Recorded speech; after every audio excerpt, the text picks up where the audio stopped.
예, 날씨가 많이 춥죠. 추웠다가 이번 주 조금 따뜻해졌는데 또 한파가 또 온다고 합니다. 그러다 보니까 좀 감기 걸리신 분들도 많은데 저는 감기에 걸렸습니다. 걸려도 아주 된통 걸렸습니다. 정확 감기가 온 것 같고요. 코에서 이렇게 비가 내는 줄은 몰랐습니다. 콧물도 좀 많이 나고 목소리도 좀 이상하죠. 오늘 다른 분이 와서 말씀 전한다 이렇게 생각하실지 모르겠는데 좀 불편하실 수 있겠지만 양해하고 좀 들어주시고요. 말씀에 집중하셔서 또 주신 하나님의 은혜를 함께 나눌 수 있는 은혜의 시간이 되기를 주님의 이름으로 축원드립니다. 우리는 2주 동안 예수님께서 말씀하신 씨 뿌리는 비유에 대해서 함께 살펴보았습니다. 길가의 마음과 돌밭의 마음을 우리가 지나오면서 말씀이 왜 우리의 삶에 머물지 못하는 것인가, 또 왜 말씀이 우리 안에서 자라서 성장하지 못하고 열매 맺지 못하는가에 대해서 지난 2주 동안 함께 살펴보았습니다. 자, 오늘은 예수님의 그 3번째 비유인 가시떨기 밭에 뿌려진 씨앗에 대한 이야기를 함께 살펴보려고 합니다. 여러분, 이 비유는요, 말씀을 듣지 않는 사람들에 대한 이야기가 아닙니다. 오히려 하나님의 말씀을 잘 듣고 또 신앙생활도 하고 겉으로 보기에는 믿음도 있어 보이는 사람들의 이야기라는 것이지요. 그래서 이 가시떨기 비유의 이야기는요, 어떤 누군가 다른 사람에 대한 이야기가 아니라 바로 우리 자신을 향하여 주시는 하나님의 말씀이라는 것을 잊지 마시기 바랍니다. 왜 그런가 하면은요, 우리가 하나님 말씀을 듣고 신앙생활을 하는 데에도 열매가 없는 이유가 무엇인가? 신앙생활은 하고 있는데 왜 우리 신앙이 성장하지 못하고 있는가?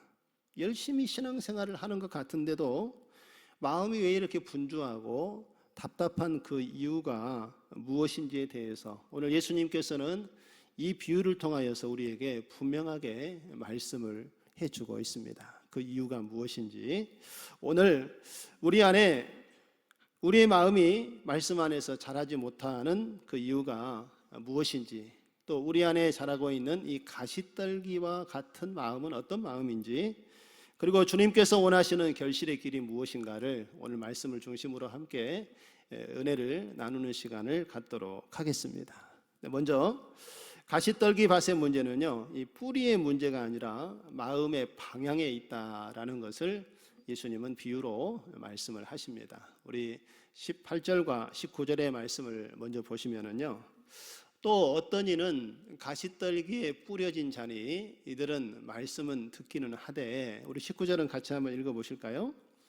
세상의 염려와 재물의 유혹과 기타 욕심이 들어와 말씀을 막아 결실하지 못하게 되는 자요 라고 이렇게 말씀을 하고 있지요. 여러분, 이 돌밭의 마음, 우리가 지난주에 살펴보았던 그 비유의 말씀 가운데 이 돌밭의 마음은 뿌리의 문제였죠. 우리가 흙이 깊지 못해서 돌 때문에 뿌리를 깊이 말씀의 뿌리를 내리지 못하니까 시험이 오고 환란이 오면 쉽게 넘어졌다라고 이야기를 했습니다. 그런데 오늘 예수님의 비유인 이 가시떨기 밭의 문제는요, 이 뿌리의 문제가 아니라 그 위에 올라와 있는 가지와 잎에 대한 문제를 다루고 있습니다. 그런데 이 두 가지 밭은 공통점이 있죠. 다 잘 자라지 못한다는 것입니다. 뿌리도 잘 내리지를 못했고, 또 가시밭에 있는 씨앗도 위로 자라는데 주변에 가시덤불 때문에 이 씨앗이 잘 자라지 못하는 문제를 가지고 있다는 것입니다. 그런데 서로 다른 부분은 무엇입니까? 돌밭에 뿌려진 씨앗은 아래로 뿌리를 내리는 것이고, 가시떨기에 떨어진 씨앗은 위로 자라가야 되는 그 방향에 다른 점이 좀 있습니다. 그러면 오늘 이 돌밭에, 이 가시밭에 떨어진 이 씨앗이 위로 자라지 못하는 그 이유는 여러분 어디에 있겠습니까? 여러 가지 이유가 있겠죠. 그런데 오늘 예수님께서 말씀하신 이 비유에서 우리가 분명히 알 수 있는 것은 우리의 마음 안에 이미 다른 것이 자라고 있기 때문에 그 말씀의 씨앗이 마음에 뿌려져도 잘 자라지 못하는 이유에 대해서 오늘 예수님께서는 말씀을 하고 있는 것입니다. 우리 마음 안에 여러분 말씀만 떨어지면 얼마나 좋겠습니까? 방해하는 요소가 아무것도 없기 때문에 말씀이 깊이 뿌리를 내리고 또 싹을 내서 자라서 열매를 낼 수 있겠지요. 그런데 우리의 마음 안에요, 이 말씀만 있는 것이 아니라 다른 것이 존재한다라는 거예요. 여러분, 예수님께서 알곡과 가라지의 비유를 하셨지요. 좋은 씨앗을 땅에 뿌립니다. 그래서 씨앗이 났는데 마귀가 와서 거기에다 뭘 더 뿌리고 갑니까? 가라지를 더 뿌리고 가지요. 그래서 알곡이 자라는데 그 옆에 가라지가 같이 자라요. 농부가 이것을 보고 주인에게 뽑아버릴까요? 라고 하자 주인이 뭐라고 얘기합니까? 가만두어라 그랬죠. 추수할 때에 괜히 가라지 뽑다가 알곡도 뽑힐 수 있으니까 내버려 두고 추수할 때에는 알곡과 가라지를 구분하시겠다라고 예수님께서 말씀을 하셨지요. 우리의 마음이 봐도 그런 거예요. 하나님께서 말씀을 우리에게 심어주는데 우리 안에 이 가시떨기와 같은 마음이 여러 가지 모양으로 존재하고 있다는 것입니다.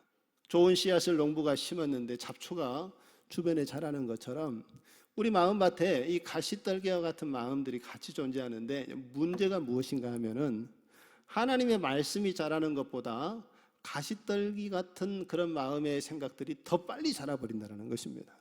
그러다 보니까 말씀이 자라지 못하도록 말씀이 자랄 공간을 이 가시덤불의 마음들이 다 공간을 꽉 채워버리는 거죠. 그래서 마음이 깊이 말씀대로 자라지 못하는 상황에 대해서 오늘 예수님께서는 비유로 이렇게 설명을 합니다. 그러면 이 가시떨기밭과 같은 마음은 어떤 마음이냐? 어떤 것이 우리 마음속에 말씀과 함께 계속 같이 자라고 있는가를 오늘 19절에 예수님은 이렇게 이야기를 하고 있습니다. 우리 19절에 보면은요, 같이 한번 읽어보실까요?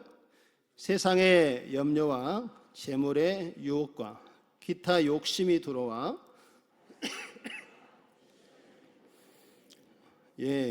오늘 예수님의 비유 가운데 이 가시밭과 같은 마음은 어떤 마음을 이야기하고 있습니까? 세 가지를 얘기하고 있죠. 첫 번째는 세상의 염려, 두 번째는 재물의 유혹, 그리고 세 번째는 기타 욕심이라고 이야기를 하죠. 이런 것들이 마음의 가시밭처럼 존재를 하다 보니까 말씀을 가로막는다는 거예요. 그리고 그것 때문에 열매를 맺지 못한다, 비유로 말씀하시는데, 여러분 이 비유는요 누가복음 8장 14절에도 예수님께서 또 이렇게 말씀을 하십니다. 좀 더 분명하게 이제 기타 욕심에 대해서 설명을 하고 있는데요, 14절도 한번 같이 읽어보시죠. 시작. 가시떨기에 떨어졌다는 것은 말씀을 들은 자이나 지내는 중 이생의 염려와 재물과 향락의 기운이 막혀 온전히 결실하지 못하는 자요 라고 말씀을 하죠. 그래서 기타의 욕심을 여기서는 이제 향락이라고 좀 더 자세하게 표현을 하고 있습니다. 여러분, 그런데 오늘 예수님께서 말씀하시는 이 가시밭에 있는 마음들은요, 사실 사단이 예수 그리스도를 믿는 사람들을 공격하는 전략적인 무기라는 것을 우리는 잊지 말아야 한다는 것입니다.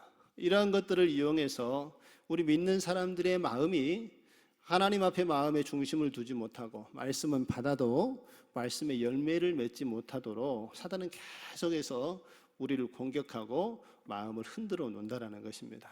그러면 오늘 예수님이 말씀하신 이 염려, 또 재물의 유혹, 그리고 이 향락이 무엇인지를 잘 알아야 우리가 대처를 할 수 있지 않겠습니까? 먼저 이 염려의 의미가 무엇인지 한번 살펴보도록 하겠습니다.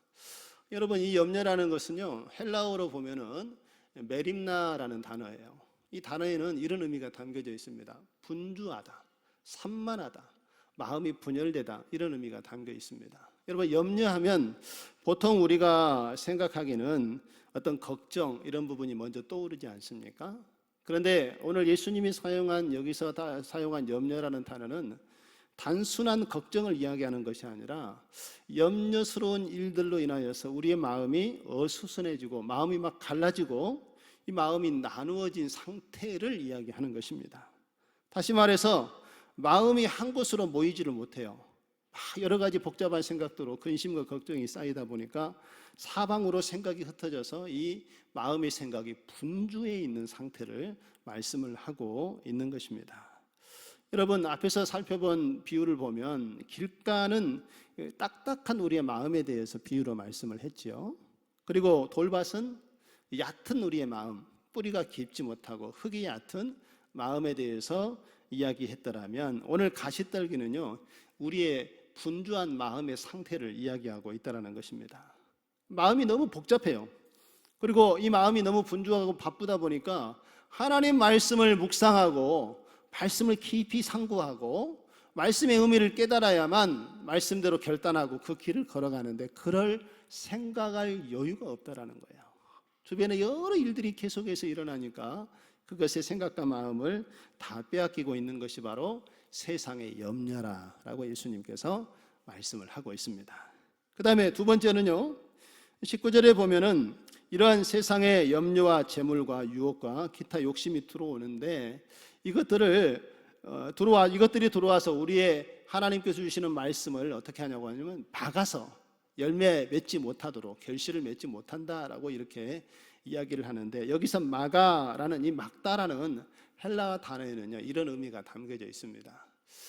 헬라어로 심푸니고라는 단어인데, 그 뜻은 이 목을 조르다. 목을 조르면 여러분 어떻게 하죠?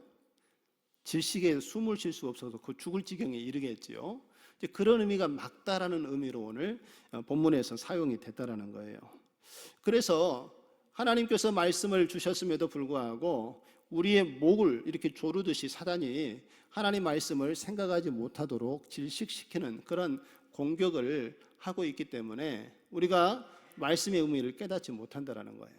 그래서 영어 성경에 보면은 이 막다라는 이 단어를요, 초크 이런 단어로 번역을 해놨습니다. 여러분, 초크라는 말 들어보셨죠? 이 초크라는 단어의 의미가 질식시키다, 그런 의미를 담고 있습니다. 다시 말해서 여기서 막다라는 것은 이 가시가 자라서 씨앗의 열매를 맺지 못하도록 숨통을 조이고 또 질식시킨다는 그런 뉘앙스가 가지고 있는 단어가 막다라는 단어입니다. 그래서 여러분, 만일에 우리의 삶 가운데 우리에게 주어진 여러 세상의 염려와 또 어떤 재물의 유혹 같은 것들이 우리의 숨통을 조일 정도로 우리의 삶을 힘들게 하면 우리가 믿음 생활을 온전하게 할 수 있겠습니까? 쉽지 않다라는 것이죠. 거기에 마음의 생각과 다 빼앗겨 버려서 말씀을 깊이 묵상하지 못하는 연약함이 우리에게 나타날 수 있다는 것입니다.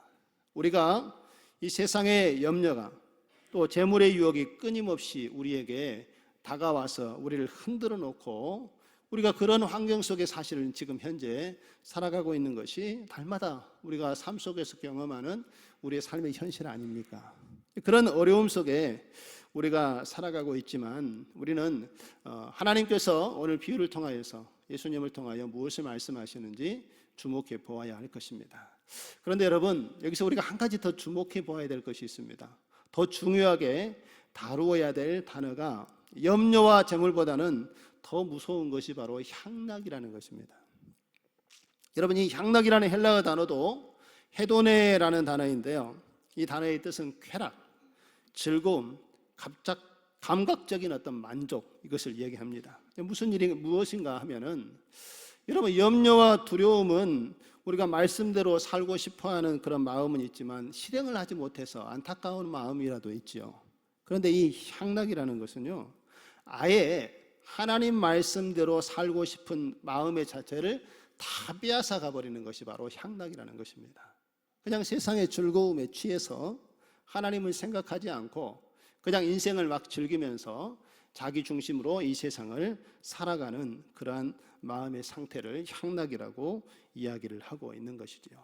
그래서 오늘 예수님께서 이 가시 떨기와 같은 마음의 밭에 일어나는 염려, 재물, 이 향락은 바로 우리의 목을 조르고 하나님께 나아가는 믿음의 신앙의 기운을 막아서 결실하지 못하도록 우리를 공격하는 강한 세상적인 힘이라는 것을 비유를 통하여 우리에게 말씀을 하고 있는 것입니다. 자, 그렇다면 이제 우리가 이 가시밭에 나타나는 세 가지 그 현상에 대해서 살펴보았는데, 그렇다면 우리 사랑하는 성도 여러분들은 이 가시떨기 속에서 우리는 어떤 삶을 살아가야 하겠습니까? 어떻게 해야 하나님의 말씀을 붙잡고 그 말씀이 우리의 삶의 열매가 나타나도록 살아갈 수 있겠습니까? 그 중요한 방법 중에 하나는요, 염려와 이 재물의 유혹에서 우리가 벗어나고 향락의 이 사슬에서 우리가 그 죄악의 문제를 끊어내기 위해서는 그 자리에 계속 머물러 있어서는 안 된다는 것입니다. 그 자리에서 벗어나야 된다는 것이죠. 그리고 그 자리에 벗어나기 위해서 과감한 결단이 필요하다는 것입니다. 늘 죄의 자리에 넘어지고 하나님의 말씀을 붙잡기에 어려운 유혹의 현장에 있으면서도 그 자리를 벗어나지 못하고 그 자리를 유지하고 있다면 하나님의 은혜 앞에 나아갈 수 있는 길을 우리가 얻지 못하게 된다는 것이지요. 벗어나지 못하고 그것을 붙잡고 있으면 우리는 이 신앙의 올무에 사로잡혀서 결국은 세상의 염려와 재물의 유혹, 세상의 즐거움을 붙잡고 하나님을 철저하게 믿고 따르고 신뢰할 수 없게 되는 것입니다. 그래서 중요한 것은 바로 그 자리에서 지금까지 우리가 붙잡고 있었던 이 가시떨기와 같은 마음의 내용들을 하나님 앞에 이제는 어떻게 해야 돼요? 내려놓아야 된다는 것입니다. 수고하고 무거운 짐진 자들아 다 내게로 오라, 내가 너희를 쉬게 하리라. 하나님께 이 모든 것을 내려놓고 맡기고 하나님께서 원하시고 기뻐하시는 일이 무엇인가를 우리는 생각을 해야 된다는 것이죠. 주님께서 원치 않은 일이라면 과감하게 그만두고 멈춰야 된다는 것입니다. 여러분, 우리의 삶 가운데 여전히 우리의 겉옷에 덕지덕지 붙어있는 과거의 옛 습관과 제약된 모습들, 염려와 세상의 재물에 유혹에 사로잡혀 있는 우리의 모습들을 여전히 우리가 가지고 있다면 오늘 이 말씀 앞에 우리의 삶을 비추어 보시고요, 과감하게 하나님의 말씀을 붙잡고 그것들을 끊어내시고 그만두시고 주님께서 말씀하시는 자리로 나아갈 수 있는 저와 여러분의 삶이 되어지기를 주님의 이름으로 축원드립니다. 이 삶을 살아가는 현실이 쉽지는 않습니다. 어렵지요. 그 모든 것을 다 멀리하고 하나님을 붙잡고 나아가는 것이 쉽지 않은 삶이지만 주님께서 기뻐하시는 일이기에 우리는 그 마음을 하나님 앞에 두어야 한다는 것입니다.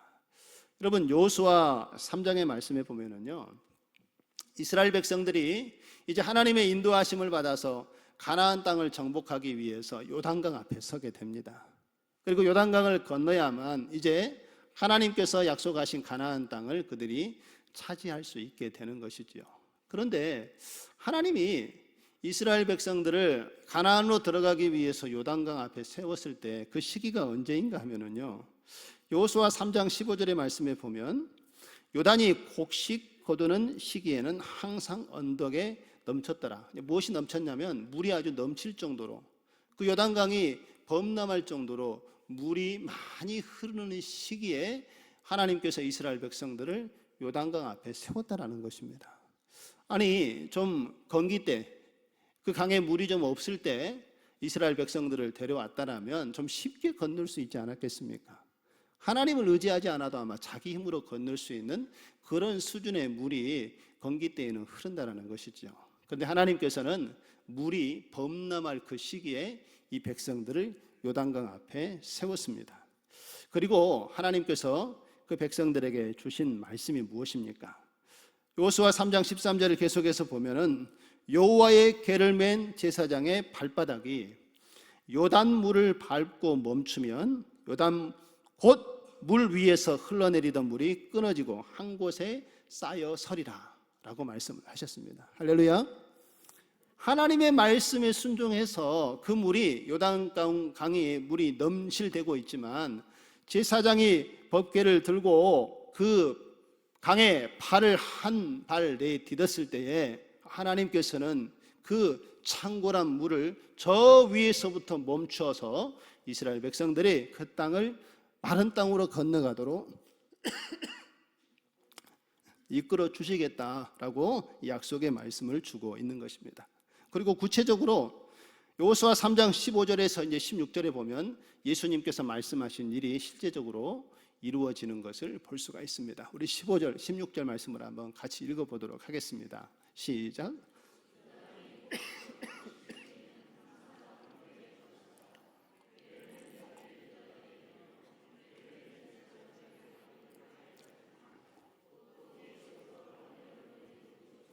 사르단에 가까운 매우 멀리 있는 아담 성읍 변두리에 일어난 한 곳에 쌓이고 아라비아의 바다 여매로 향하여 흘러가는 물은 온전히 끊어짐에 백성이 여리고 앞으로 건너갈세. 그리고 16절에 여륙의 맞은편으로 건너가니라. 할렐루야. 하나님의 말씀을 믿고 눈에 보이는 현실은 이스라엘 백성들이 감당하기 어려운 상황이었지만 그 말씀에 순종하여 그들의 마음의 결단이 실행으로 옮겨졌을 때에 하나님의 역사가 이루어지게 됨을 믿으시기 바랍니다. 여러분, 이 요단강이 멈춘 것은요, 단순히 마음으로 이스라엘 백성들이 결정한 것으로 이루어진 것이 아닙니다. 그들이 하나님의 말씀으로 한 걸음을, 약속의 말씀을 믿고 내딛었을 때에 하나님의 역사가 이루어지게 된 줄로 믿습니다. 하나님께서는 우리의 삶 가운데에도 우리의 형편과 처지를 잘 아시는 하나님이시기 때문에 주시는 언약대로 우리가 그 믿음으로 순종하여 하나님의 길을 걸어갈 때에 이스라엘 백성들과 함께 하셨던 그 놀라운 일들을 우리 안에서도 이루어 가시는 줄로 믿습니다. 여러분, 또 한 사건이 일어나죠. 이제 요단강을 건너가서 이스라엘 백성들이 가나안 땅을 정복하는 일을 시작을 합니다. 그리고 가장 먼저 싸웠던 전투가 어떤 전투였습니까? 여리고성의 전투였습니다. 그런데 여러분, 여리고성은요, 이 난공불락의 요새입니다.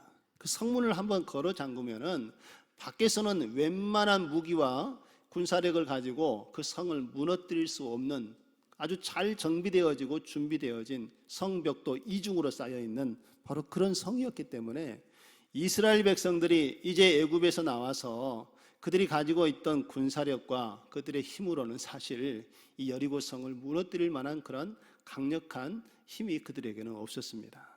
그런데 놀라운 것은 하나님은 이 성을 무너뜨릴 전략과 방법을 이스라엘 백성들에게 가르쳐 주셨다는 것입니다. 그 방법은 우리가 잘 알고 있지요. 제사장들이 나팔을 준비해서 앞서서 여리고성을 하루에 한 바퀴씩 이스라엘 백성들과 함께 돌으라고 하나님께서 명령을 하시지요.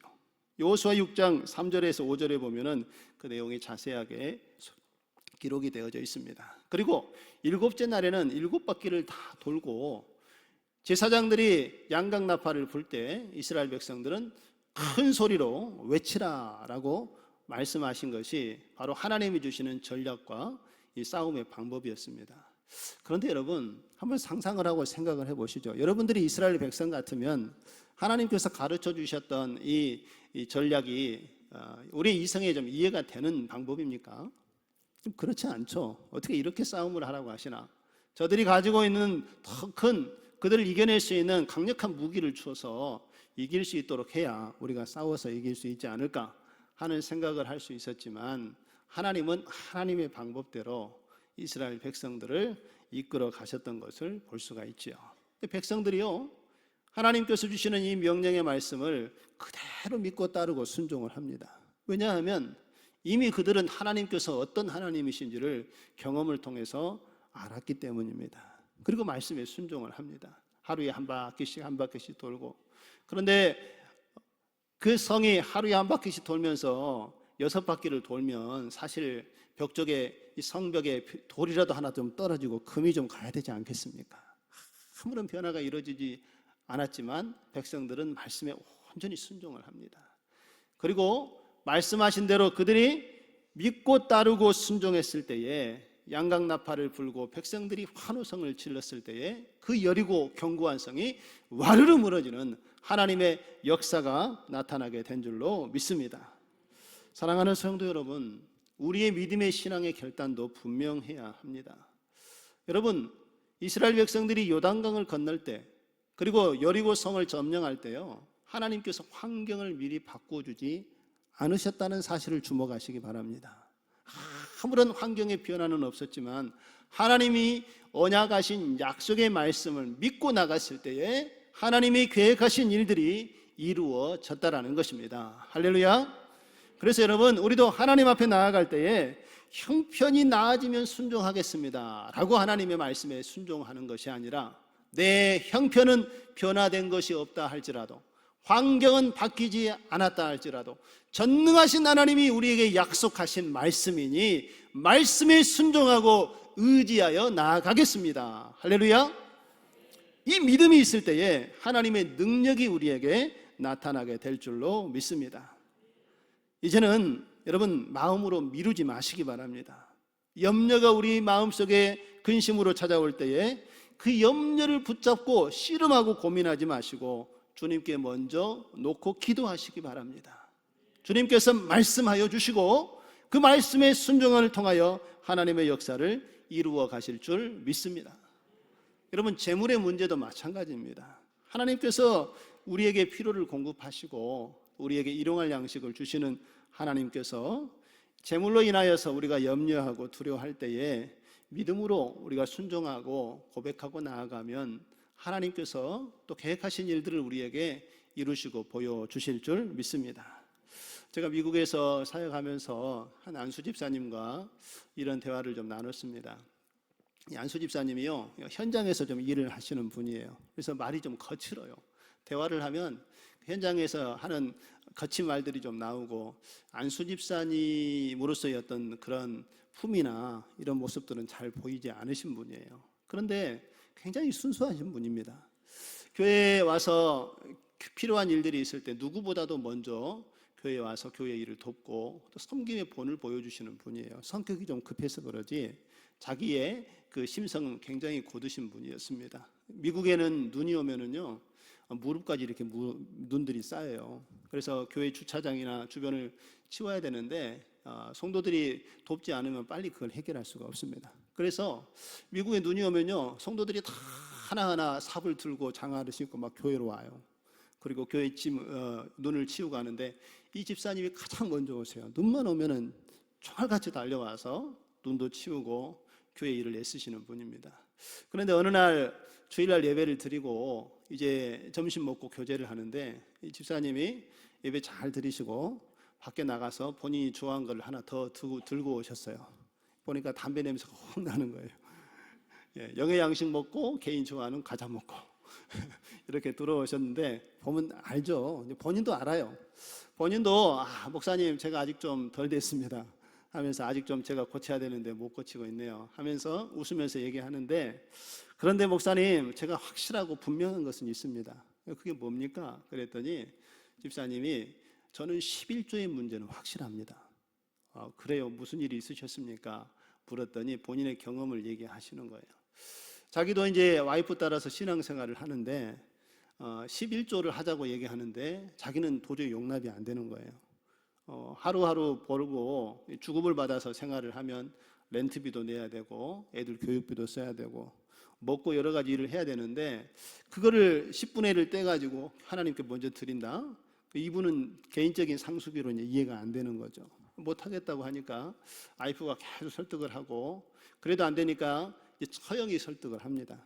부탁을 해서 처형이 설득을 하니까 이렇게 설득을 해요. 이 처형도 이제 믿음이 좋은 신앙인이었는데 이제 여동생 남편에게 말라기서 3장 10절의 말씀을 이야기해 주면서 본인이 경험했던 은혜를 간증하고 이렇게 얘기합니다. 만군의 여호와가 이르노라 너희의 온전한 11조를 창고에 들여 나의 집에 양식이 있게 하고 그것으로 나를 시험하여 내가 하늘 문을 열고 너희에게 복을 쌓을 것이 없도록 붙지 아니하나 보라 라고 이야기하면서 하나님께서는 11조를 온전하게 구별하여 드린 사람들을 기억하시고 절대 굶기지 않고 필요를 공급하시는 하나님이 되어주신다. 그러니 한번 해봐라 라고 고면을 하니까, 이제 처형이 그렇게 고면을 하니까 이제 마지못해서 이 집사님이 결정을 했습니다. 그러면 몇 개월만 내가 해보겠습니다. 하나님이 약속했다고 하니까 약속을 대로 한번 내가 해보고, 속으로 그렇게 생각을 했대요. 만일에 몇 개월 했는데 안 들어주시면 내가 교회에 가서 헌금 안고 환급해달라고 반환해달라고 얘기를 해야 되겠다, 이런 마음을 가지고 사실은 했대요. 그런데 이제 약속한 대로 약속을 했으니까 11조를 계속 떼서 하나님 앞에 드리고 그렇게 했는데, 이제 마지막 자기가 결정한 주에 그 주간에 문제가 생긴 겁니다. 결제를 하고 이제 일한 것에 대한 대금을 치러야 되는데 먼저 일했던 사람이 대금을 안 치러주는 거예요. 그래서 형편이 어려워지고 이대로 갔다가는 자기 일이 굉장히 어려워질 그런 상황에 이르게 되었다라는 것입니다. 이제 그러면서 이제 마음에 들었던 게 이제 그 생각이 들었다라는 거예요. 그러면 그렇지, 내가 안 되면은 내가 목사님 찾아가서 이번 주에 얘기할 거야. 속으로 그렇게 생각을 하고 있었는데 주일 되기 전에 하나님께서 문제를 다 해결해 주시더라는 겁니다. 그동안에 그렇게 얘기하고 이야기를 해도 대금을 지급하지 않았던 사람이 그것을 다 준비해서 그때에 딱 맞춰서 세금을 지급을 해줬다라는 거예요. 그래서 형편의 어려움 없이 문제가 잘 풀어지는 것을 경험을 하고, 하나님은 약속을 지키시는 분이구나 라는 것을 깨닫고, 그 이후부터는 11조 문제로는 고민을 하지 않는다고 얘기를 하더라고요. 하나님 앞에 드리고 내가 연약한 믿음으로 그 일을 실행을 했음에도 불구하고 하나님은 그 일을 행한 자를 통하여 역사하시는 하나님이라는 것을 이 집사님이 깨달아 한 거예요. 그래서 그 믿음으로 하나님을 섬기게 됐다라는 그런 고백을 들었습니다. 여러분, 11조의 문제뿐만 아니라 우리의 신앙의 전반적인 경제적인 삶의 문제도 다 마찬가지입니다. 우리가 모든 것이 하나님께로부터 왔음을 알고 하나님께 우리의 마음과 생각을 드리고 하나님께서 하실 일들을 기대하고 확신과 믿음을 가지고 온전한 마음을 하나님께 드리면 하나님께서는 기억하고 계신다는 것입니다. 그리고 필요를 공급하시고 우리의 삶을 하나님이 계획하신 놀라운 일들을 우리가 생각하는 것 이상으로 역사하시는 하나님으로 함께해 주실 줄로 믿습니다. 여러분, 우리의 삶 가운데 향락과 어떤 편안함이 내 영혼을 무디게 만들 때가 있습니다. 그럴 때에 우리는 그 자리에 더 이상 머물러 있어서는 안 된다는 것입니다. 그 자리를 끊고 일어서서 돌이켜서 하나님께로 나아갈 수 있는 저와 여러분의 삶이 되어지기를 주님의 이름으로 축원드립니다. 오늘부터 여러분 이렇게 한 걸음씩 새로운 삶을 시작해 보시기 바랍니다. 이번 주에 내가 할 수 있는 작은 순종이 무엇일까? 기도의 시간으로 하나님 앞에 다시 한번 무릎을 꿇으시고 정직한 하나님께서 주시는 그 청지기로서의 삶에 말씀에 순종하고 온전한 11조로 하나님 앞에 우리의 마음을 표현하면서 끊어내야 할 유혹들이 무엇인가를 생각하고 결단하고 한 걸음을 내딛어 보시기 바랍니다. 그 걸음 가운데 하나님께서는 하늘의 문을 여시고 하나님의 역사를 이루어 가시는 줄로 믿습니다. 여리고가 그가 끝까지 이스라엘 백성들이 믿고 순종했을 때에 성이 와르르 무너지고 이스라엘 백성들이 순종하여 한 걸음을 주님 앞에 요단강에 내딛었을 때에 그 강물이 마르게 하셔서 건너게 하셨던 것처럼 하나님의 역사는 순종을 통하여 이루어지게 되는 줄로 믿습니다. 이제 좀 시간이 지났지만 마지막 좋은 땅을 살펴보고 오늘 말씀을 맺고자 합니다. 주님은 좋은 땅이 무엇인지 오늘 누가복음 8장 15절에서 우리에게 자세하게 말씀을 해주고 있습니다. 우리 한번 같이 읽어보겠습니다. 시작. 착하고 좋은 마음으로 말씀을 듣고 지키어 인내로 결실하는 자니라. 할렐루야. 사랑하는 성도 여러분, 좋은 땅은 어떤 마음입니까? 오늘 예수님께서 비유로 분명하게 말씀하시는 것은 좋은 땅은 하나님의 말씀을 듣고 그 말씀을 지키고 그리고 가장 중요한 것이 마지막에 나와 있습니다. 어떻게 하는 거라고요? 인내함으로 하나님을 바라보는 것입니다.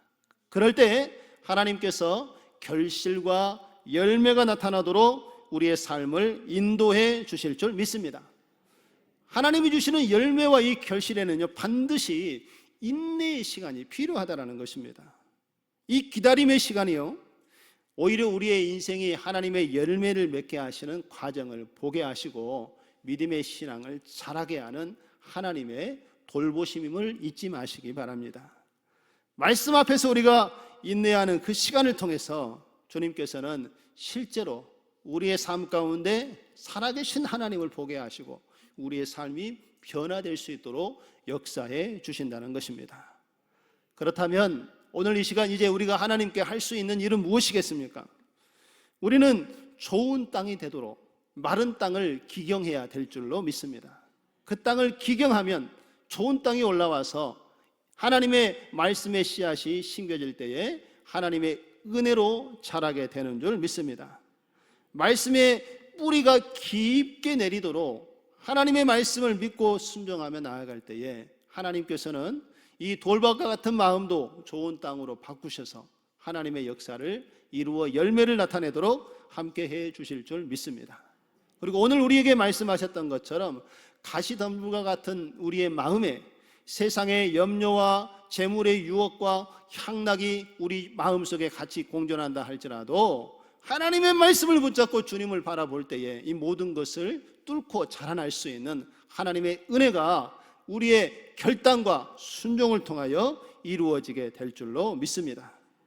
우리가 믿음으로 순종의 길을 걸어가면 그 다음은 하나님이 열매 맺게 하실 줄 믿습니다. 오늘 하나님께 주시는 말씀 마가복음 4장 20절 말씀을 결론으로 다시 한번 읽고 오늘 말씀을 마치고자 합니다. 우리 같이 한번 읽겠습니다. 시작. 좋은 땅에 뿌려졌다는 것은 곧 말씀을 듣고 받아 30배나 60배나 100배의 결실을 하는 자니라. 할렐루야. 주님이 주시는 결실은요 결코 작지 않습니다.